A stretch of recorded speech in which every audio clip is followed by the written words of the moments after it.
Police കേസെടുത്തു. Car, തോക്ക് തുടങ്ങിയ തെളിവുകളൊക്കെ ഭായിക്കെതിരായിരുന്നു. ഭായിക്ക് വേണ്ടി ഞാൻ കുറ്റേറ്റെടുത്തു. എന്തിന്? ഭായിക്ക് ഭാര്യയുണ്ട്, മകനുണ്ട്. ഞാൻ ബാച്ചിലറല്ലേ. ഒന്ന് ജയിലിൽ കയറി ഇറങ്ങിയാലും എനിക്കെന്ത് സംഭവിക്കാൻ? പാവം ഭായ് എനിക്ക് വേണ്ടി ഒരുപാട് കാശ് ചെലവാക്കി കേസ് നടത്തി. അതുകൊണ്ട് എൻ്റെ ശിക്ഷ 4 കൊല്ലമായിട്ട് കുറയ്ക്കാൻ ഭായിക്ക് സഹായിച്ചു. ഈ ഭായിയാണ് ഞാൻ ദുബായിൽ നിന്ന് കാശ് അയക്കുന്ന പോലെ മാസാമാസം കാശ് എൻ്റെ വീട്ടിലെത്തിക്കുന്നത്. എൻ്റെ കുടുംബം അവിടെ ഹാപ്പി. അതുകൊണ്ട് ഞാനിവിടെ ഹാപ്പി. ആ, പരമശിവത്തിന്റെ പരോൾ സാങ്ഷൻ ആയിട്ടുണ്ട്. ഓ, ആള് കുഴപ്പക്കാരനൊന്നുമല്ലല്ലോ. അല്ല സാർ. തനിക്ക് എന്താണോ അയാളുടെ കാര്യത്തിൽ ഇത്ര ഇൻട്രസ്റ്റ്? അവനൊരു പാവമാണ് സാർ.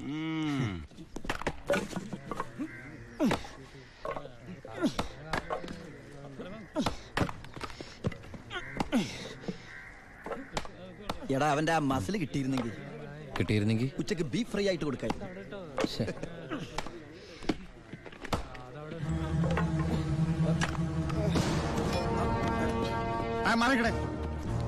എന്ത് പറ്റി? ആ ഡോക്ടറെ വിളിച്ചു സാർ. ഒടുക്കത്തെ കരുനാക്ക്.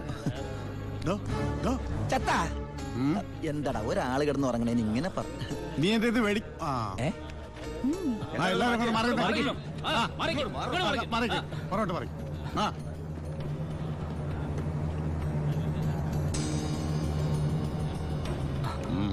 He's very serious.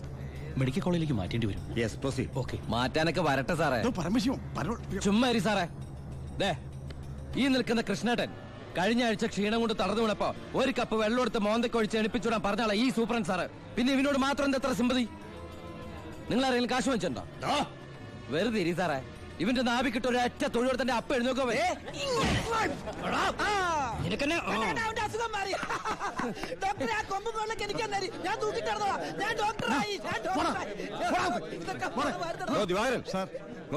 അവന്റെ പരോളിന്റെ പേപ്പർ കണ്ടത്. ഇവന് 14 ദിവസം വേണ്ട, 5 ദിവസം മതി. പാടോ.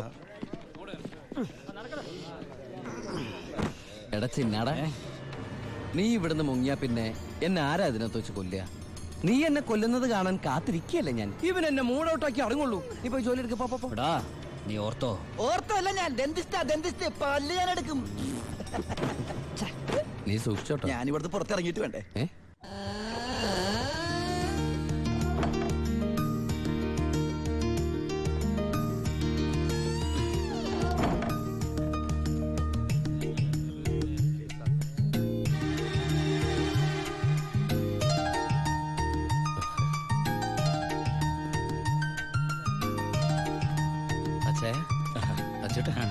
സുഖല്ലേ? ബായി കാശും കാറിന്റെ താക്കോല് ഏൽപ്പിക്കാൻ പറഞ്ഞു. ബായി ലോഡ് അയക്കുന്ന എന്തോ കാര്യത്തിന് ബോംബെ പോയിരിക്കുക. വരാൻ കുറച്ച് ദിവസം കഴിയും. നേരെ വീട്ടിലേക്കായിരിക്കും അല്ലേ? എല്ലാരും ഒന്ന് കാണണം.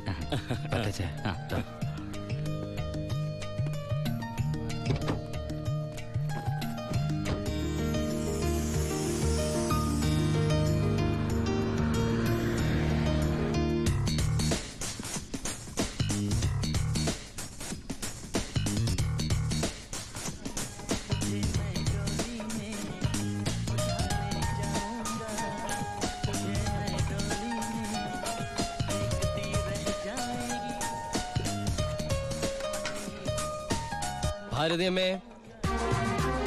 ഭാരതി.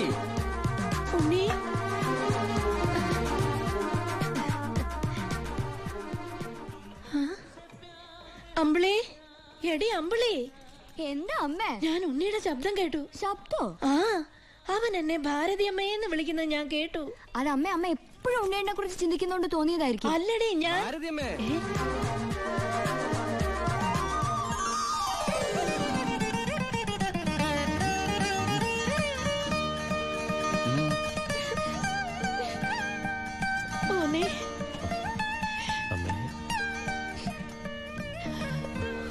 ഉണ്ണി,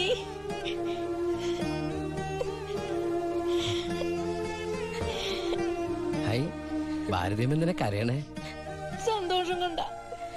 ഊണം കഴിഞ്ഞ് കിടന്നുറങ്ങാൻ പോയി നിന്നെ 6-7 വർഷം കഴിഞ്ഞല്ലേടാ കാണുന്നത്. അതൊക്കെ പോട്ടമ്മേ.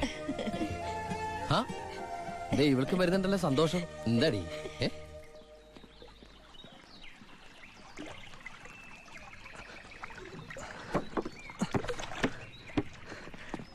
ഉണ്ണിയേട്ടൻ വന്നു.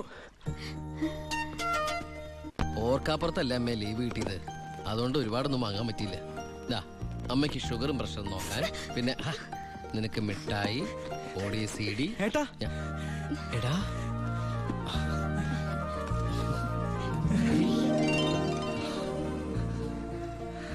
എന്റെ അമ്മോ, ഇവനെ കണ്ടാലിപ്പോ എന്റെ ഏട്ടനെന്ന് പറയൂലോ അമ്മേ. ഇത് പഴയ അളവാ, നിനക്ക് പാകാവൂന്നറിയില്ല.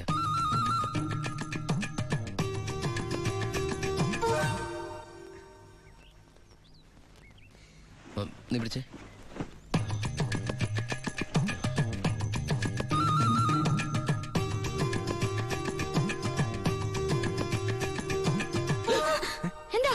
ചുമ്മാ ഒന്നുമില്ല. നീ എന്റെ ഷോൾഡേഴ്സ് നോക്കി. ഏട്ടാ ഇത് ജീൻസ് അല്ലേ? ഓ ജീൻസ് ആണോ? എന്നാ വേസ്റ്റ് നോക്കിയോ.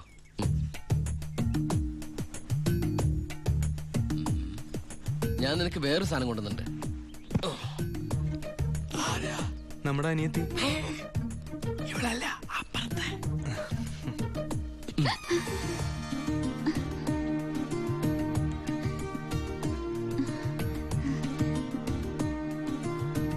ആരാ? ഏയ് നിക്കവിടെ. നീ ഏതാ? നീ എവിടത്തെയാ? ചെവി ഇട്ടൂടെ? സംസാരിക്കില്ലേ?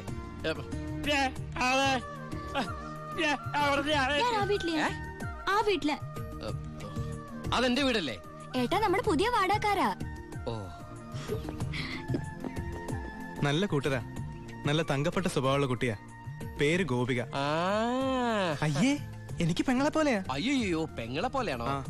അപ്പൊ നിനക്ക് India is my country, all Indians are my sisters ആണല്ലേ? നിനക്ക് ഇന്ത്യന്ന് പെണ്ണ് കിട്ടാൻ പറ്റില്ലല്ലോ. ഒന്ന് പോയടാ. നമുക്ക് ഇറ്റലിയിൽ നിന്ന് ഒരു ജെറ്റിലെ തപ്പാം. ഗോപികയുടെ അച്ഛൻ്റെ അടുത്ത് ഞാൻ എല്ലാ കാര്യങ്ങളും സംസാരിച്ചിട്ടുണ്ട്. അതിന് ഉണ്ണിയുടെ അഭിപ്രായം കൂടെ അറിയണ്ടേ? കല്യാണ കാര്യം പറയുമ്പോ അവൻ എന്തെങ്കിലും പറഞ്ഞൊഴിയും, നോക്കിക്കോ. പെണ്ണ് കാണൽ ചടങ്ങാണെന്ന് ഉണ്ണിയേട്ടൻ്റെ അടുത്ത് ഇപ്പൊ പറയണ്ട. അമ്മേ, ഗോപിയെ ഉണ്ണിയേട്ടന് ഇഷ്ടം ഉറപ്പാ. എന്താടാ അവിടെ ഒരു ഗൂഢാലോചന? ഞങ്ങള് നിന്റെ കാര്യം അതെ അതെ, പറയായിരുന്നു. ഞങ്ങൾ ഏട്ടന്റെ കാര്യം പറയായിരുന്നു. എന്താമേ? ഉണ്ണിയേട്ടൻ ഇവിടെ വന്നിട്ട് ഔട്ട് ഹൗസിൽ താമസിക്കുന്നവരെന്ന് പരിചയപ്പെട്ടോ, അങ്ങോട്ടൊന്ന് കേറി ചെന്നു. ദുബായ്ക്കാരന്റെ പത്രാസെന്ന് അവര് വിചാരിച്ചിട്ടുണ്ടാവും. മോശമായ ഭാരതി. എന്നാ ഇപ്പൊ തന്നെ കണ്ടിട്ട്. എന്താ എന്താ എന്താ? ഈ രാത്രിയിലോ? രാത്രി എന്താ കുഴപ്പം? കുഴപ്പമുണ്ട്. അവിടെ പ്രായമായ ഒരു പെൺകുട്ടിയില്ലേ? ഞാനത് ഓർത്തില്ല. ഞാൻ ആ ഞെരിഞ്ഞില് പോലത്തെ അപ്പൂപ്പനെ കുറിച്ച് ഓർത്തത്. വാ, രാവിലെ പോയാ മതി. മതി. എന്താ കാണിക്കണേ? അങ്ങോട്ട് തിരിഞ്ഞു തന്നെ. എന്തിനാ എന്നെ ഇങ്ങനെ കെട്ടിച്ചമിക്കണേ? ഞാൻ എന്താ കല്യാണ ചക്കനാ? ദുബായ്ക്കാരനല്ലേ, ജാടയ്ക്ക് ഒട്ടും കുറവ് വരുത്തണ്ട. മാത്രമല്ല അവിടെ ഒരു സുന്ദരി പെൺകുട്ടിയില്ലേ ഏട്ടാ? ഞാനെന്താ പെൺകുട്ടിയെ പെണ്ണ് കാണാൻ പോവാണോ? നിനക്കെന്താ പറ്റിയത്? നിനക്കെന്താ പറ്റിയത്? ഒന്നുമില്ല. പിന്നെ എനിക്കെന്താ പറ്റിയത്? അമ്മേ പോവാം. വെറും കൈയോടെയാണോ പോന്നേ? ഞാനത് ഓർത്തില്ല. അങ്ങർക്ക് സന്തോഷായിക്കോട്ടെ. സ്കോച്ചും സിഗരറ്റും അയാൾക്കൊന്നും ഇഷ്ടമല്ലെന്നേ. പിന്നെ ദേ, ഇത് കൊടുത്താ മതി. എന്തേത്? നീ കൊണ്ടുവന്ന സാരി. അവിടെ ഒരു പെങ്കൊച്ചില്ലേടാ. ഇതെന്താ പുടവെടുക്കൽ ചടങ്ങാണോ?